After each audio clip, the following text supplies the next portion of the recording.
Welcome to the Male Fertility Podcast. Today I'm your host, Ciaran, and it's mailbag time. So mailbags all designed for you, our listeners, to send your questions or comments into us and allow us to answer those questions or comments. We answer them on our own personal experiences and the knowledge that we've collected and developed over the time that we've been in the fertility space, shall I say. If you'd like to send a message in, a question or a comment, please do so via our Instagram, which is the Male Fertility Podcast. Simple as that. Or you can send us a message or email via the Male Fertility Podcast at gmail.com. Now, today's episode is going to be great. I've got 6 questions to answer. We're going to discuss the financial stresses of fertility.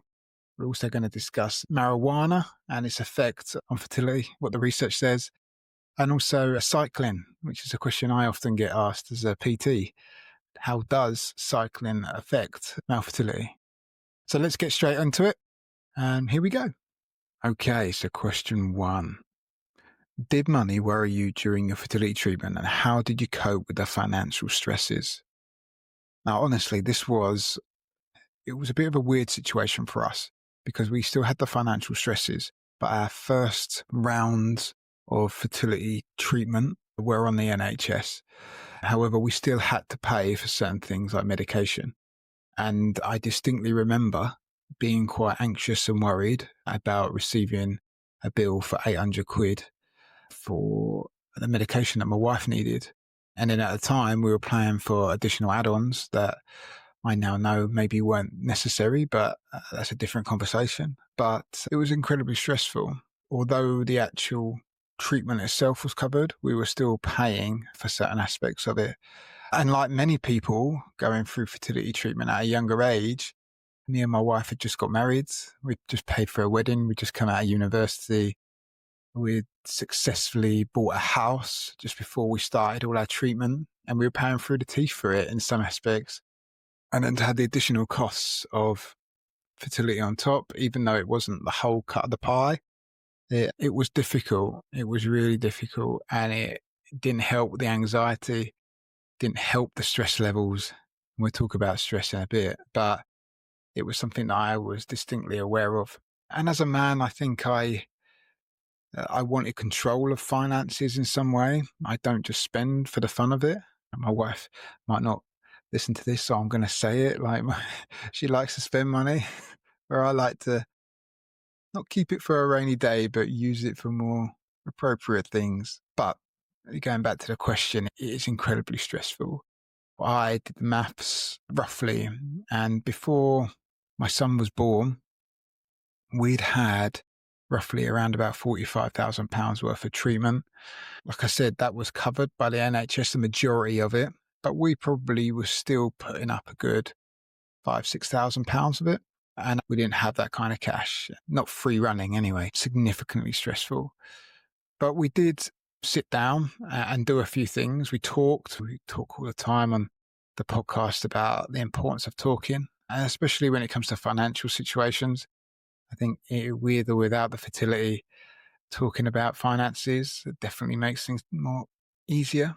But this is what we did. We talked between us. So me and Jen would talk and not bottle up how we were feeling about it.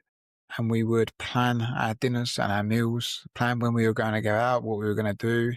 And there was one point where we couldn't afford to do much at all. So what we actually did was we bought Cineworld cards. Once a week, we went to the cinema. I think it was something like £15 at a time a month.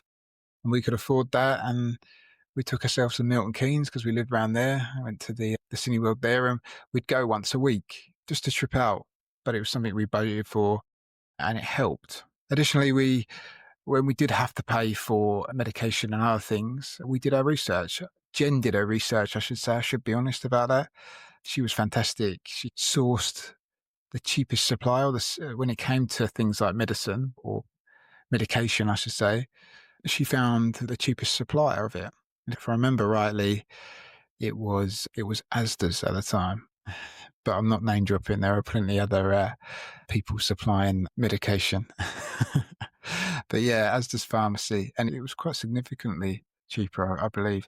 But it was still a lot of money at the time for us. As I said, we didn't have a lot of boot cash. We were literally, everything was boot cashed. Yeah. Doing your research, finding out where to get the best product from. That includes treatment as well. Don't be afraid to ask other clinics about their fertility prices. How much does it cost? Because you might find that one is cheaper than the other and it might better suit you. So always do your research. Breaking things down in small manageable pieces makes things easier. And that includes with money. You can, as I said, budget. You can put money aside in small increments so you've got the money when you need it. That's one of the strategies that we used. We really did use it.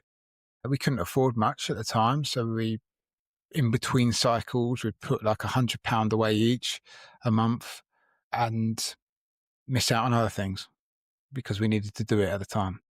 Also, I'd look at like payment plans and things. And we used a payment plan for my daughter, Enya, because we went private, and their payment plans basically mean you put up a lump sum, and if you're not successful, you get a percentage of that lump sum back.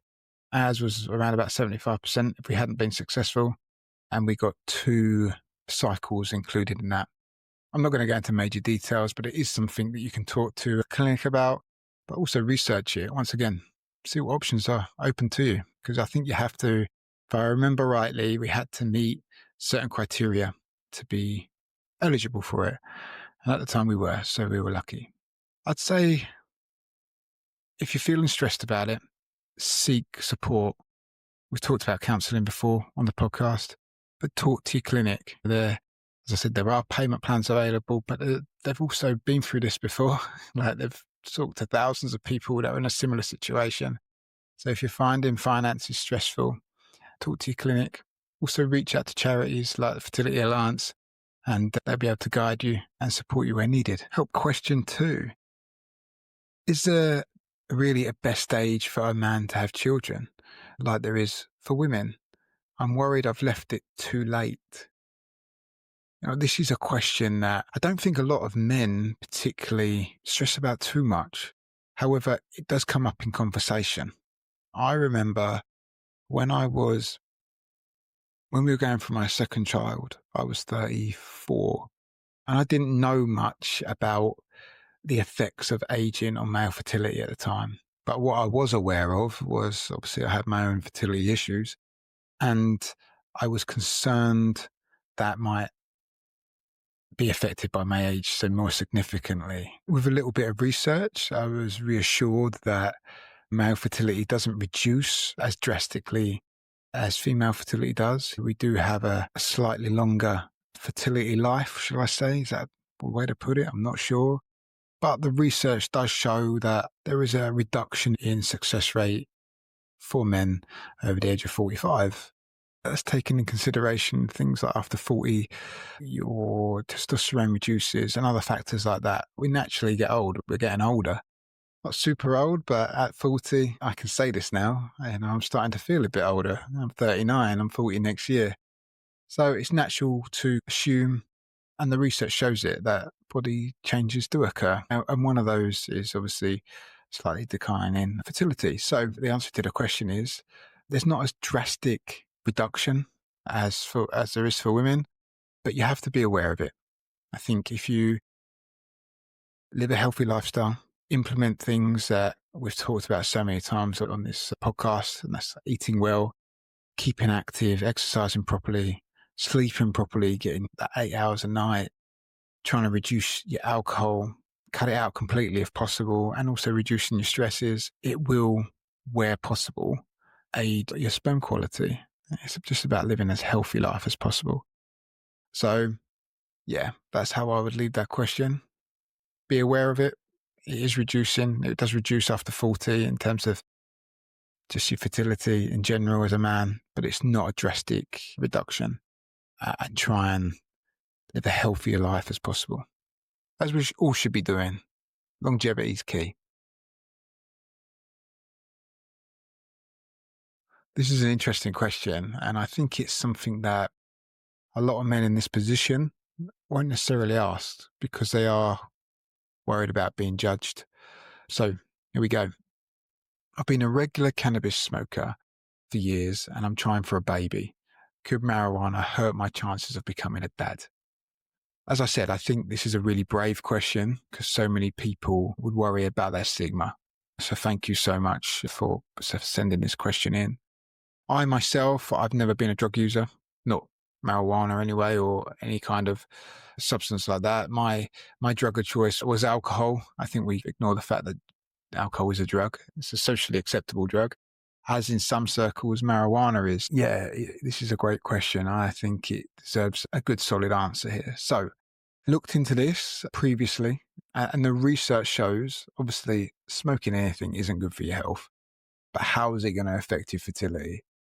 So research suggests that the concentration is reduced of sperm, motility is also reduced, and there's also an increased abnormal sperm in sperm shape, which, if you look into just how marijuana, cannabis, whatever you want to call it, affects the human body, there has been some suggestion that it's good for certain things, but in the most part, because you're smoking it, it's going into your lungs, it's causing damage, and that has a knock-on effect on your fertility.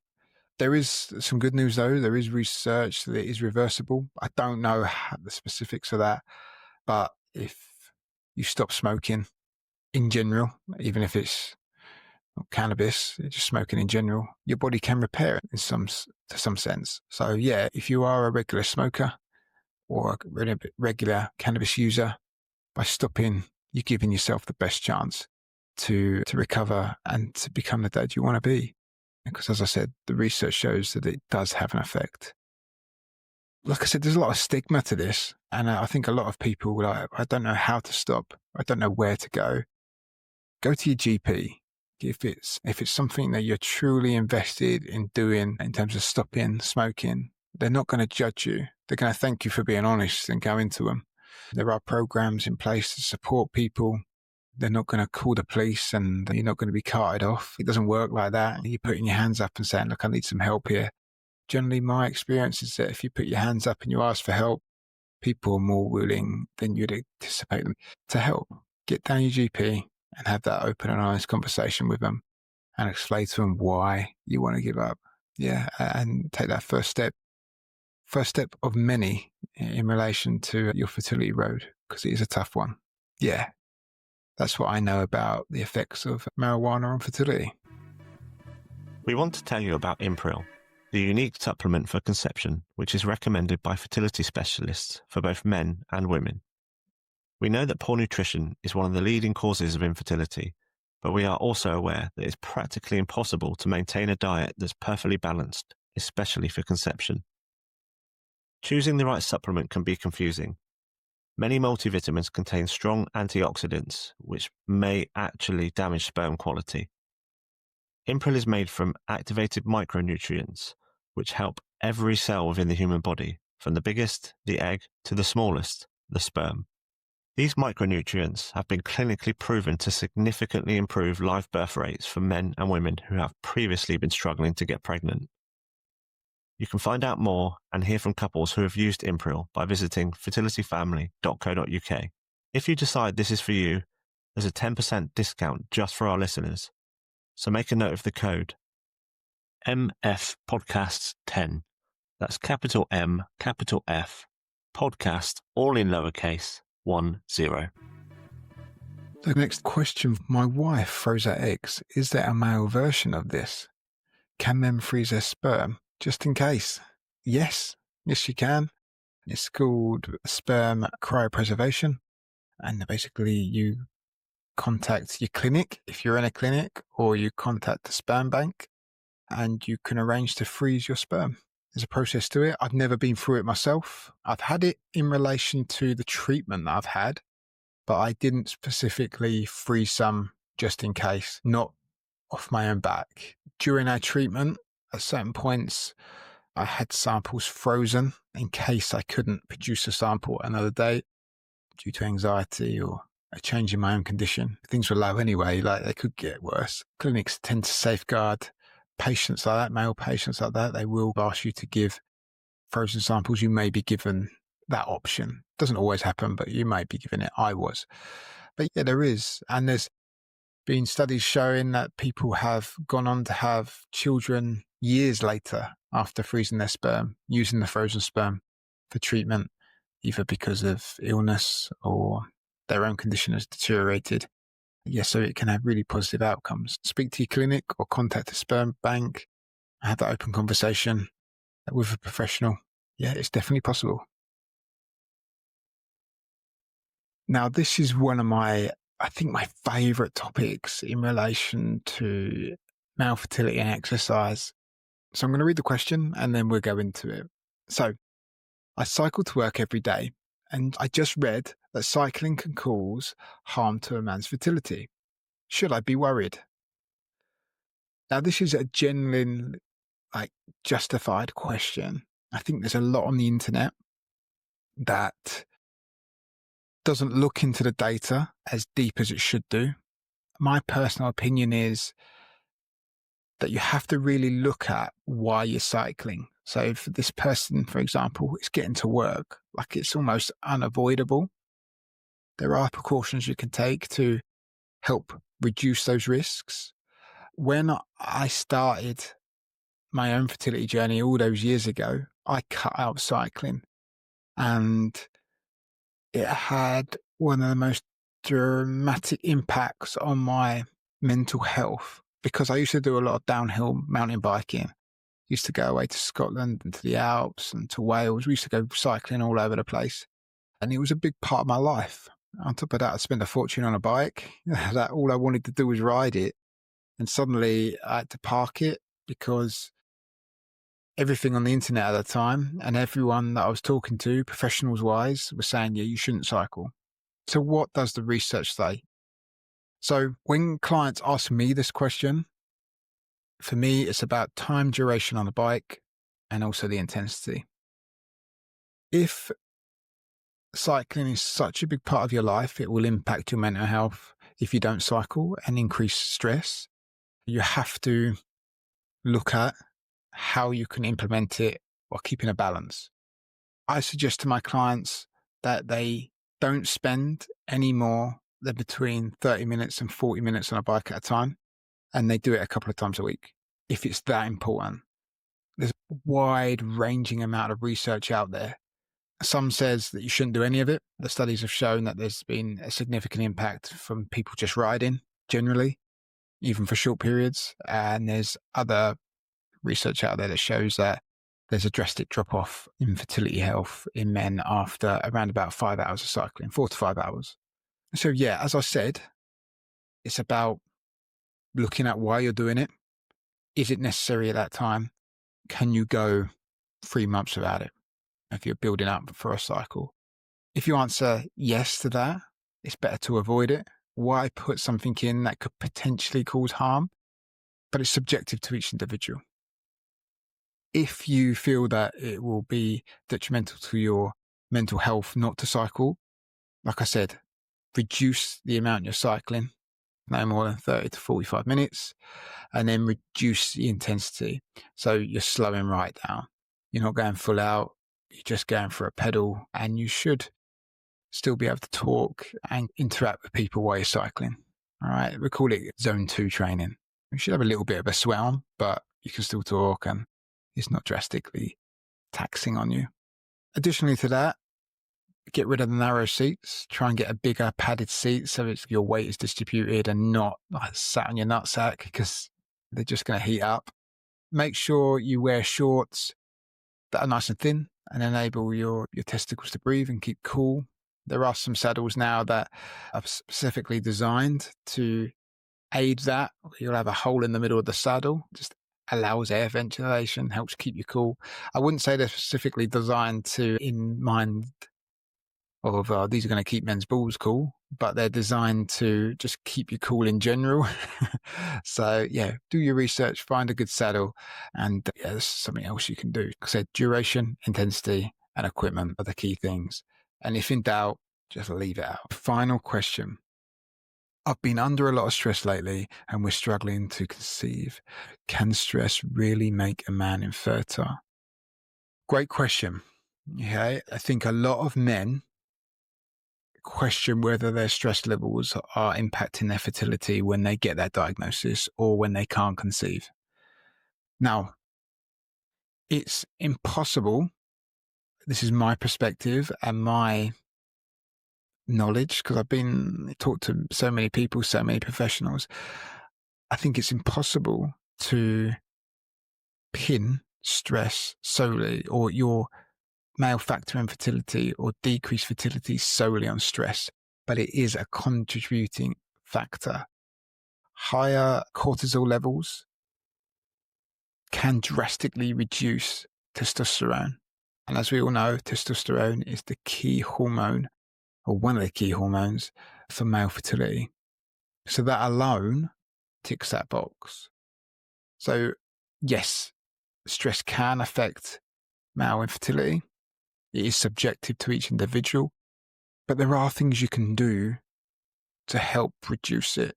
I think one, being aware of your anxieties or your stress levels is a massive tick in the box, because what you can then do is plan to reduce those stresses. For example, if you have a highly stressful job, as you're approaching treatment, you may be able to organize work so it's a little bit less stressful. You may be able to put in for a little bit of holiday just when you need it. You may be able to organize your life so you can do activities that reduce your stress, like exercise, or spending time with the wife, or spending time for socializing with friends, or going to watch the motor racing. Whatever helps you relax, you'll be able to plan and implement that. And it's incredibly difficult. I have clients who come to me with every intention of reducing their stress, but they find it hard because they feel like they have to keep up with the world's expectations of them. If you are really good at your job, you're always anticipated to be good at your job. And if it's a high profile job, or any job in fact, the standard of work that you produce is always judged. So you feel that extra stress. But I feel that it's important that people communicate with their employers and are honest with them, saying, look, we're going through this. Is there any way we can help reduce my stress for this period of time, just to give me the best shot? And if your employer turns around and argues it or says no, you have to rethink things. You'll have to rethink how you're going to reduce that stress. But for the most part, from people that I've talked to, very positive conversations. That's what I'd say. Try and reduce those stresses at work. Do things that make you happy and take the stress, or help to reduce stresses that you're experiencing. And acknowledge them is one of the biggest things you can do, especially around times where life's stressful. I don't know how else to put it, really. It's an incredibly tough thing, but it can have a significant effect on male fertility. So there you go. If you're stressed, look at it, accept it, acknowledge it, put a plan in place to help reduce the stresses. So that's it for the post bag today. Remember, guys, you're not on your own in this. We are here to help you as much as possible. When me and Ciaran set out on this mission, that's all we ever wanted to do. And hearing from you guys really is an amazing thing. And we're so pleased we can help support so many men and their partners through this. You're not on your own, guys. So please follow and rate the podcast where possible. You can find us on Instagram at the Male Fertility Podcast, or you can send us an email at the Male Fertility Podcast at gmail.com. Additionally, you can sign up to our free men-only community at nexusfertility.com. That's NEXYS fertility.com, and become part of the community. We want to give a voice to as many men as possible. We want to support as many guys as possible through this often challenging and lonely journey. You're not on your own, lads. Until the next time, have a good one. Speak soon. Thanks for listening. If you found value in today's conversation, please follow the show and share with someone who might benefit.